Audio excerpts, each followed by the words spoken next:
रजीम बिस्मिल्लाहिर्रहमानिर्रहीम। हम सूरह आराफ की आयत 186 पर हैं। पहले आयत देखते हैं। अल्लाह ताला फरमाते हैं, मैं युज़लिलिल्लाहु फला हादिय लह, मैं युज़लिलिल्लाहु फला हादिय लह, जिसको अल्लाह गुमराह कर दे उसे कोई हिदायत देने वाला नहीं है। मैं युज़लिलिल्लाहु फला हादिय लह, जिसको अल्लाह गुमराह कर दे उसे कोई हिदायत देने वाला नहीं है। यानी जिसकी गुमराही पर अल्लाह सुब्हानहू व तआला की तरफ से मोहर लग जाए, फिर उसके बाद उसे कोई राह रास्त पर नहीं ला सकता। ये मज़मून पहले भी गुजर चुका है। आगे इसी आयत में है, वयज़रुहुम फी तुग़यानिहिम यअमहून, और छोड़ देगा उनको उनकी सरकशी में अंधे होकर आगे बढ़ते हुए। उनको उनकी सरकशी में अंधे होकर उनको छोड़ देगा, यानी अल्लाह तबारक व तआला उनको छोड़ देगा सरकशी में अंधे होकर कि वो आगे ही बढ़ते चले जाएंगे। तफसीर उस्मानी में है कि हिदायत और गुमराही हर चीज़ अल्लाह के कब्ज़े में है। अगर अल्लाह ही न चाहे तो हिदायत के सारे सामान रखे रह जाते हैं। आदमी कहीं से भी कोई हिदायत का फ़ायदा हासिल नहीं कर सकता, लेकिन अल्लाह सुब्हानहू व तआला अपनी सुन्नह के मुताबिक जब ही हिदायत की तौफीक देता है, जब बंदा खुद अपने इख्तियार से उस रास्ते पर चलना चाहे। बाकी रहा वो शख्स जिसके नफ्स में खुबासत और शरारत भरी हुई है और वो शरारत ही की ठान ले, तो खुदा भी रास्ता दिखाने के बाद उसको इसी हाल में छोड़ देता है। हिदायत गुमराही हर चीज़ अल्लाह के कब्ज़े में है, और अगर अल्लाह ही न चाहे तो हिदायत के सारे सामान रखे रह जाते हैं। कहीं से भी आदमी कोई हिदायत का फ़ायदा हासिल नहीं कर सकता, मगर अल्लाह की अपनी एक सुन्ना है। उस सुन्ना के मुताबिक वो जब ही हिदायत की तौफीक देता है जब बंदा खुद अपने इख्तियार से उस हिदायत के रास्ते पर चलना चाहे। बाकी वो शख्स जिसके नफ्स में खुबासत भरी हुई है, शरारत भरी हुई है, और वो सिर्फ शरारत ही की ठान ले, तो खुदा भी रास्ता दिखाने के बाद उसको इसी हाल में छोड़ देता है। आगे चलते हैं आयत 187 की तरफ। अल्लाह ताला फरमाते हैं, यसअलूनका अनिस्साअति अय्याना मुर्साहा कुल इन्नमा इल्मुहा इंद रब्बी। ए नबी सल्लल्लाहु अलैहि वसल्लम, ये लोग आपसे क़यामत के बारे में पूछ रहे हैं कि उसका वुकू कब होगा। यसअलूनका अनिस्साअति अय्याना मुर्साहा, ए नबी सल्लल्लाहु अलैहि वसल्लम, ये लोग आपसे क़यामत के बारे में पूछ रहे हैं कि उसका वुकू कब होगा, यानी ये कब लंगर अंदाज होगी। आप कह दीजिए उसका इल्म तो मेरे रब के पास ही है। कुल इन्नमा इल्मुहा इंद रब्बी, ए नबी सल्लल्लाहु अलैहि वसल्लम, आप कह दीजिए कि उसके बारे में सिवाय मेरे अल्लाह के और कोई नहीं जानता, यानी किसी के पास उसके बारे में कोई इल्म नहीं है। देखिए, इस आयत के अंदर लफ्ज़ मुर्साहा इस्तेमाल किया है अल्लाह सुब्हानहू व तआला ने। मुर्सा के असल माना आते हैं जहाज़ के लंगर अंदाज होने की, और मुर्सा असल में जहाज़ के लंगर अंदाज होने को कहा जाता है।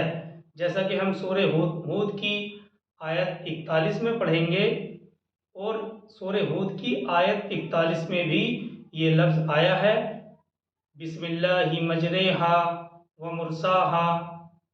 यानी देखिए, कुरान में यही एक ऐसा लफ्ज़ है जो रा खड़ा से री नहीं पढ़ा जाएगा, रा मजहूल पढ़ा जाएगा। बिस्मिल्लाहि मजरेहा व मुर्साहा, कुरान में वही बस यही एक लफ्ज़ है जो री नहीं बल्कि रे पढ़ा जाएगा। व मुर्साहा, अगला जो लफ्ज़ है मुरसाहा, यानी नूह अलैहिस्सलाम की कश्ती के बारे में कहा गया है कि इस कश्ती का चलना और लंगर अंदाज होना अल्लाह के नाम ही से है, यानी उसकी इजाज़त से है। बहरहाल ये लफ्ज़ मुरसाहा की लफ्ज़ी तहकीक है। आगे चलते हैं, इसी आयत 187 में अल्लाह ताला फरमाते हैं ला युजल्लीहा लिवक्तिहा इल्ला हु, वही जाहिर करेगा उसे उसके वक्त पर। ला युजल्लीहा लिवक्तिहा इल्ला हु, वही जाहिर करेगा उसे यानी क़यामत को उसके वक्त पर। सकुलत फिस समावाति वल अर्ज़, वो आसमानों और ज़मीन के अंदर बड़ा भारी बोझ है। सकुलत फिस समावाति वल अर्ज़, वो यानी क़यामत, वो आसमान और ज़मीन के अंदर बड़ा भारी बोझ है, यानी आसमान और ज़मीन इससे बोझल हैं। जिस तरह से एक मादा अपना हमल लिए फिरती है, और इसी तरह ये कायनात भी क़यामत को यानी फ़ना को अपने साथ लिए फिरती है। और ज़मीन के अंदर बड़ा भारी बोझ है, यानी आसमान और ज़मीन इससे बोझल हैं। जैसे एक मादा अपने हमल लिए फिरती है, इसी तरह ये कायनात भी क़यामत को यानी फ़ना को लिए फिरती है। हर चीज़ जो तख्लीक की गई है, हर चीज़ जो पैदा की गई है, उसकी एक अजले मुसम्मा है, यानी उसका एक वक्त मुकर्ररा है। उसके अंदर एक अजले मुसम्मा मौजूद है। आसान अल्फाज में ये भी कह सकते हैं हम, गोया के हर मखलूक की मौत उसके वजूद के अंदर समो दी गई है। ये बिल्कुल आसान अल्फाज हैं कि हर मखलूक की मौत उसके वजूद के अंदर समो दी गई है। चुनाचे हर इंसान अपनी मौत को अपने साथ लिए फिर रहा है, और इसी तरह से पूरी कायनात भी, सारी दुनिया भी अपनी फ़ना का बोझ उठाए हुए है। आयत के अगले अल्फाज हैं, अल्लाह ताला फरमाते हैं ला तअतीकुम इल्ला बग़ता, वो तुम पर अचानक ही आएगी, यानी क़यामत तुम पर अचानक ही आएगी। ला तअतीकुम इल्ला बग़ता, लफ्ज़ी तर्जुमा ऐसे होगा, नहीं आएगी वो तुम पर मगर अचानक। उसी का हम कर रहे हैं हस्र के साथ, ला तअतीकुम इल्ला बग़ता, वो तुम पर अचानक ही आएगी। यसअलूनका कअन्नका हफ़ियुन अन्हा, ए नबी सल्लल्लाहु अलैहि वसल्लम आपसे तो ये इस तरह पूछ रहे हैं जैसे आप उसकी खोज में लगे हुए हों। कअन्नका हफ़ियुन अन्हा, यसअलूनका कअन्नका हफ़ियुन अन्हा, ए नबी सल्लल्लाहु अलैहि वसल्लम आपसे तो ये इस तरह पूछ रहे हैं जैसे आप उसकी खोज में ही लगे हुए हों। यानी आपसे तो ये सवाल ऐसे पूछ रहे हैं कि आप हर वक्त क़यामत की तारीख ही की जुस्तजू में लगे हुए हों, हालांकि आपका इससे कोई सरोकार नहीं है, ये तो हमारा मामला है। आयत के अगले अल्फाज में यही बात बयान की है, ये तो हमारा मामला है। कुल इन्नमा इल्मुहा इंदल्लाहि वलाकिन्न अक्सरन नासि ला यअलमून, ए नबी सल्लल्लाहु अलैहि वसल्लम आप कह दीजिए उसका इल्म तो बस अल्लाह ही के पास है, लेकिन अक्सर लोग जानते नहीं हैं, अक्सर लोग इल्म नहीं रखते। इस आयत के इस टुकड़े से इतनी बात तो बिल्कुल जाहिर है कि क़यामत ने अचानक ही आना है। वो अलग मौजू है कि इसकी निशानियाँ अहादीस में बयान कर दी गई हैं, ये बिल्कुल अलग मौजू है। यहाँ इस मौजू से बहस नहीं है, सिर्फ आयत के जो ज़ाहिरी अल्फाज हैं उस पर थोड़ी बहस करनी है कि इस आयत से ये बात तो बिल्कुल जाहिर है कि क़यामत को अचानक ही आना है। और ये अलग मौजू है कि उसकी निशानियाँ अहादीस में बयान कर दी गई हैं कि कब आएंगी। जब उसकी निशानियों का बयान आएगा तो इंशाअल्लाह उस पर तफसील से गुफ्तगू करेंगे। यहाँ सिर्फ ये याद रखना है कि आना उसको अचानक ही है, यानी क़यामत अचानक ही आएगी। और तफसीर रूहुल मानी ने बुखारी और मुस्लिम के हवाले से हज़रत अबू हुरैरा रज़ी अल्लाह तआला अन्हु की रिवायत नकल की है। ये तफसीर रूहुल मानी ने बुखारी और मुस्लिम दोनों किताबों के हवाले से हज़रत अबू हुरैरा रज़ी अल्लाह तआला अन्हु की रिवायत नकल की है कि रसूलुल्लाह सल्लल्लाहु अलैहि वसल्लम ने इरशाद फरमाया, क़यामत के दिन, क़यामत के एकदम और अचानक आने के बारे में रसूलुल्लाह सल्लल्लाहु अलैहि वसल्लम ने ये इरशाद फरमाया कि लोग अपने अपने कारोबार में मशगूल होंगे। एक शख्स गाहक को दिखाने के लिए कपड़े का थान खोलेगा, थान खुला हुआ होगा और वो अभी मुआमला तय नहीं कर पाएंगे कि क़यामत कायम हो जाएगी। एक शख्स अपनी ऊँटनी का दूध दोहकर चलेगा और अभी वो उसको इस्तेमाल भी नहीं कर पाएगा कि क़यामत आ जाएगी। कोई शख्स, कोई आदमी अपनी हौज़ की मरम्मत कर रहा होगा और उससे फारिग भी नहीं हो पाएगा कि क़यामत कायम हो जाएगी। कोई शख्स खाने का लुक़मा हाथ से उठाएगा, अभी मुंह तक नहीं पहुंचने पाएगा कि क़यामत कायम हो जाएगी, क़यामत बर्पा हो जाएगी। मकसद इसका ये है कि जिस तरह इंसान की शख्सी मौत की तारीख़ और वक्त को मुबहम रखने में बड़ी हिकमतें हैं, इसी तरह से क़यामत की तारीख़ और वक्त को मुबहम करने में भी बड़ी हिकमतें हैं। पहला तो यही है कि यकीन करने वालों के लिए इस सूरत में ज़िंदगी दोभर हो जाती, काम मुश्किल हो जाते। यानी अगर क़यामत का वक्त जो मुकर्ररा है उसको सबके सामने उजागर कर दिया जाता तो यकीन करने वालों के लिए इस सूरत में ज़िंदगी दोभर हो जाती और ज़िंदगी के काम मुश्किल हो जाते। और इधर जो मुनकिरीन हैं, मुनकिरीन को लंबी उम्र सुनकर मजाक उड़ाने का मौका मिल जाता और उनकी सरकशी में और इजाफा हो जाता। इसलिए हिकमत के तकाजे की बिना पर उसकी तारीख को भी मुबहम रखा गया है, जैसा कि इस हदीस से मालूम होता है, ताकि लोग उसके होलनाक वाक़ियात से हमेशा डरते रहें। और ये डर ही तो है जो इंसान को बहुत से जराइम से रोके रखता है, बहुत से जराइम से बाज रखने में गोया कि सबसे ज़्यादा असर करने वाला इलाज यही है।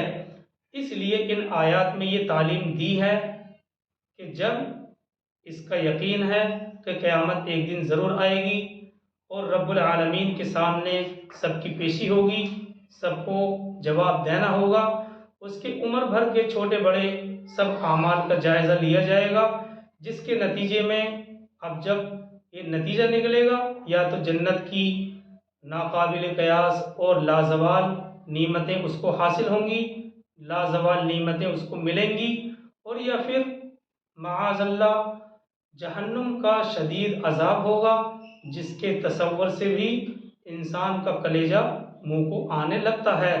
तो फिर एक अक्लमंद का काम ये नहीं होना चाहिए कि फुर्सत के वक्त को लहू लईब में खर्च कर दे, बल्कि अक्लमंदी और अकल का तकाजा ये है कि फुर्सत अमल को गनीमत जानकर उस दिन की तैयारी में मशगूल हो जाए, रब्बुल आलमीन के अहकाम की खिलाफ वर्जी से ऐसा डरे जैसे इंसान आग से डरता है। बहरहाल ये वजाहत थी। हाँ, इतना ज़रूर है कि नबी सल्लल्लाहु अलैहि वसल्लम को अल्लाह ताला ने क़यामत की कुछ अलामतें ज़रूर बतला दी थी, और वो ये है कि अब वो करीब है, और उसको नबी पाक अलैहिस्सलातु वस्सलाम ने बहुत सी अहादीस में वाज़ेह तौर पर बयान कर दिया। और एक सरी हदीस में तो यहाँ तक फरमा दिया कि मेरी बीसत और क़यामत इस तरह मिली हुई हैं जैसे हाथ की दो उंगलियां आपस में मिली हुई होती हैं।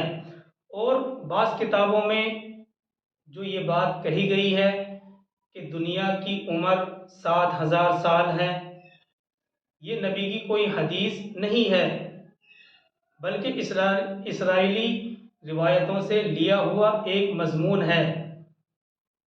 बाज़ लोगों ने ये बात बयान की है कि इस दुनिया की उम्र 7,000 साल है, लेकिन इस तरह की नबी की कोई हदीस नहीं है, बल्कि इसराइली रिवायात से लिया हुआ ये एक मजमून है। क़यामत के सिलसिले में बहुत से मजमून लोगों ने बयान किए हैं और सब ने अपनी अपनी राय पेश की हैं, लेकिन दुनिया की उम्र कितनी दराज है उसका अंदाज़ा लगाना मुश्किल है। इसीलिए हाफिज़ इब्न हज़्म अंदलुसी जो मशहूर मुफस्सिर हैं, उन्होंने कहा है कि हमारा एतक़ाद ये है कि दुनिया की उम्र का कोई सही अंदाज़ा नहीं लगाया जा सकता, उसका सही इल्म सिर्फ़ और सिर्फ पैदा करने वाले ही को है। आगे चलते हैं आयत 188 की तरफ। अल्लाह ताला फरमाते हैं, कुल्ला अमलिकु लिनफ्सी नफ़अन वला ज़र्रन इल्ला मा शा अल्लाह। ए नबी सल्लल्लाहु अलैहि वसल्लम कह दीजिए कि मुझे कोई इख्तियार नहीं है अपनी जान के बारे में किसी नफ़े का और ना कोई नुकसान का, सिवाय उसके जो अल्लाह चाहे, सिवाय इसके जो अल्लाह चाहे। कुल्ला अमलिकु लिनफ्सी नफ़अन वला ज़र्रन इल्ला मा शा अल्लाह। ए नबी सल्लल्लाहु अलैहि वसल्लम आप कह दीजिए कि मुझे कोई इख्तियार नहीं है अपनी जान के बारे में किसी नफ़े का और न कोई नुकसान का, सिवाय इसके जो अल्लाह चाहे। मतलब ये है कि ए नबी सल्लल्लाहु अलैहि वसल्लम आप इन लोगों को बतला दीजिए कि मेरे पास इल्म गैब नहीं है। जैसा कि सूरह अल-अनआम की आयत 50 में हम पढ़ चुके हैं, मिलते जुलते अल्फाज हैं। कुल्ला अक़ूलु लकुम, वहाँ हमने ये अल्फाज पढ़े थे, कुल्ला अक़ूलु लकुम इंदी ख़ज़ाइनुल्लाहि वला अअलमुल ग़ैब वला अक़ूलु लकुम इन्नी मलक।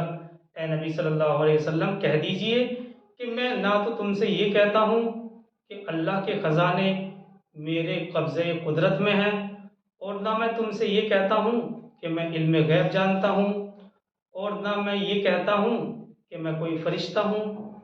आगे इसी आयत 188 में है, अल्लाह ताला फरमाते हैं, वलौ कुन्तु अअलमुल ग़ैब लस्तक्सरतु मिनल ख़ैर वमा मस्सनियस्सू। और अगर मुझे इल्म गैब हासिल होता तो मैं बहुत सी खैर जमा कर लेता और मुझे कभी कोई तकलीफ न आती। वलौ कुन्तु अअलमुल ग़ैब बिल्कुल सरी अल्फाज हैं और बिल्कुल लफ्ज़ बलफ्ज़ तर्जमा कर रहे हैं। वलौ कुन्तु अअलमुल ग़ैब लस्तक्सरतु मिनल ख़ैर वमा मस्सनिय सू। और अगर मुझे इल्म गैब हासिल होता तो मैं बहुत सी खैर जमा कर लेता और मुझे कोई तकलीफ न होती। मतलब ये है कि क़यामत की ठीक तारीख वही बता सकता है जिसे गैब का इल्म हो, और मेरा हाल तो ये है कि मैं कल के मुताल्लिक भी नहीं जानता, और मैं ये भी नहीं जानता कि मेरे बाल बच्चों के साथ क्या कुछ पेश आने वाला है। तुम खुद ही समझ सकते हो, अगर मुझे ये इल्म हासिल होता तो मैं कितने नुकसान से वक्त से पहले ही आगाह होकर बच जाता, और कितने ही फ़ायदे पहले इल्म होने की वजह से मैं हासिल कर लेता। फिर भी ये तुम्हारी कितनी बड़ी नादानी है कि तुम मुझसे पूछते हो कि क़यामत कब आएगी। इन्नमा इल्मुहा इंदल्लाहि, क़यामत का इल्म अल्लाह के पास है। और हकीकत यही है कि गैब का इल्म हुजूर को नहीं था। बहुत से काम ऐसे हैं जिनको रसूलुल्लाह सल्लल्लाहु अलैहि वसल्लम ने हासिल करना चाहा मगर हासिल नहीं हुए, और बहुत सी तकलीफ़ें ऐसी हैं जिनसे हुजूर सल्लल्लाहु अलैहि वसल्लम ने बचने का इरादा किया मगर वो तकलीफ़ पहुंच गई। जैसा कि सुलह हुदैबिया की मिसाल हमारे सामने है। सुलह हुदैबिया के मौके पर आप सल्लल्लाहु अलैहि वसल्लम सहाबाए किराम के साथ उन्होंने एहराम बांध लिया था और उम्रे का इरादा करके हुदूद हरम में पहुंच गए थे, मगर हरम में दाखिला और उम्रे की अदायगी नहीं हुई, वक्त पर न हो सकी। सारे सहाबा को एहराम खोलकर वापस आना पड़ा, और इसी तरह जंग उहद में हुजूर सल्लल्लाहु अलैहि वसल्लम को ज़ख्म पहुंचा और सहाबा को आर्जी शिकस्त हुई थी। इस तरह और भी बहुत से वाक़यात हैं जो हुजूर की ज़िंदगी में मारूफ और मशहूर हैं। उसी चीज़ को यहाँ पर बयान किया है, वलौ कुन्तु अअलमुल ग़ैब लस्तक्सरतु मिनल ख़ैर वमा मस्सनी अस्सू, और अगर मुझे इल्म गैब हासिल होता तो मैं बहुत सी खैर जमा कर लेता और मुझे कोई तकलीफ न पहुंचती। और देखिए, शायद ऐसे वाक़यात को जाहिर करने का मकसद यही है ताकि लोगों पर अमल के तौर पर ये बात जाहिर कर दी जाए कि अम्बिया अलैहिमुस्सलाम अगरचे अल्लाह के नज़दीक सबसे ज़्यादा मकबूल हैं, मगर फिर भी वो खुदाई इल्म और कुदरत के मालिक नहीं हैं। और ताकि लोगों ताकि लोग इस गलत फहमी का शिकार न हो जाएं जिसमें यहूद और नसारा मुब्तला हो गए थे कि अपने रसूल को खुदाई सिफात का मालिक समझ बैठे। तो इन वाक़यात को जाहिर करने का मकसद यही है ताकि लोगों पर ये बात अमली तौर पर जाहिर कर दी जाए। और रहा हमारा अकीदा ये है कि हुजूर सल्लल्लाहु अलैहि वसल्लम को अव्वलीन और आखिरीन का इल्म अता फरमाया गया, यानी जितने अम्बिया अलैहिमुस्सलाम को इल्म दिया गया था वो सब और उससे भी ज़्यादा सरकार दो आलम सल्लल्लाहु अलैहि वसल्लम को इल्म अता किया गया। और इसी तयशुदा इल्म के मुताबिक आपने हज़ारों गैब की बातों की खबर दी जिनकी सच्चाई को हर आम और ख़ास ने अपनी आँखों से देखा, मगर फिर भी हम कुरान की रूह से इसको इल्म गैब नहीं कह सकते, क्योंकि इल्म गैब खासियत है अल्लाह रब्बुल इज़्ज़त की। इस आयत के आखिरी अल्फाज हैं, यानी आयत 188 के आखिरी अल्फाज हैं, इन अना इल्ला नज़ीरुम व बशीरुल लिकौमी युमिनून, मैं तो सिर्फ बशारत देने वाला, खुशखबरी सुनाने वाला और ख़बरदार करने वाला हूँ उन लोगों के लिए जो ईमान वाले होंगे। इन अना इल्ला नज़ीरुम व बशीरुल लिकौमी युमिनून, मैं तो सिर्फ बशारत देने वाला और ख़बरदार करने वाला हूँ उन लोगों के लिए जो ईमान वाले होंगे। अल्लाह ताला हम सबको अमल की तौफीक अता फरमाए। सुब्हानल्लाहि व बिहम्दिही, सुब्हानकल्लाहुम्मा व बिहम्दिका, नशहदु अल्ला इलाहा इल्ला अंता व नस्तगफिरुका व नतूबु इलैक। सुब्हान रब्बिका रब्बिल इज़्ज़ति अम्मा यसिफून व सलामुन अलल मुरसलीन वल्हम्दुलिल्लाहि रब्बिल आलमीन।